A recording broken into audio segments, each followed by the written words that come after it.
Welcome to the Center for Sustainable Change. We work with the three principles of mind, consciousness, and thought to help families, communities, and schools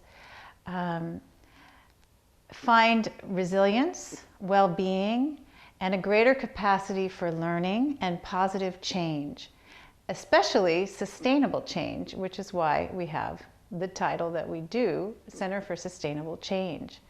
Our work was founded on the discoveries of a man named Sydney Banks, who was a 9th grade educated welder who had a tremendous insight in his life from out of the blue that showed him that his insecurities, as he put it, all came from the way he thought about himself.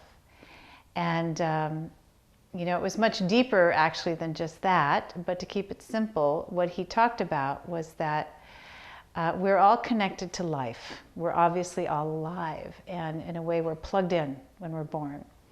And this energy of life is in us regardless of what we do with it. So when we're born as children, you see that children have this tremendous joy of life and love of life for the most part. And they haven't learned yet to think in ways that are self-defeating. They haven't learned to think about problems too much. They don't carry problems so much from one day to the next. A problem arises in their minds and it's gone, and then all of a sudden they're playing again. And so what we help people to see is that no matter what's happened to them in life, the problems that they're facing, the issues that they're facing, or how they've learned to think about themselves, that they're always still connected to this energy of life that we call mind, that is actually a very positive kind of energy. And when people become present and they clear their minds, when they become quiet, they immediately feel that. So for example, you may be driving down the freeway listening to music and suddenly just feel really good and not know how to explain it.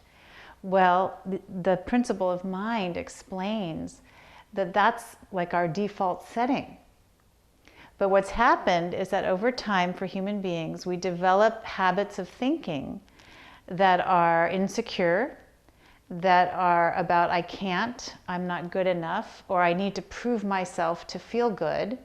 There's nothing wrong with going out and doing something fantastic in the world. We're all sort of built to be creative and do things in the world, but when we attach our self-esteem to the things that we do or how people think about us or what's happened to us in the past, then suddenly we've created a sort of a rule in our minds through thought that becomes like a burden in life. We forget that actually it's our birthright to be able to feel well-being in any moment, in this moment, because we're connected to life.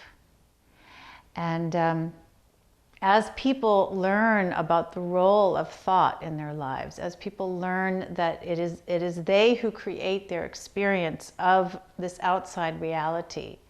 And so what I mean by that is someone might say something to you that's negative, and that's true, that just happened. I'm not going to argue that bad things don't happen. But then do we choose to dwell on that? Do we choose to ruminate and think about what that meant and what that means about us? Or do we think, gosh, maybe that person was in a really bad mood. That person seems stressed out. That person has some negativity. And we might even feel compassion for that person and maybe try to reach out and help in some way.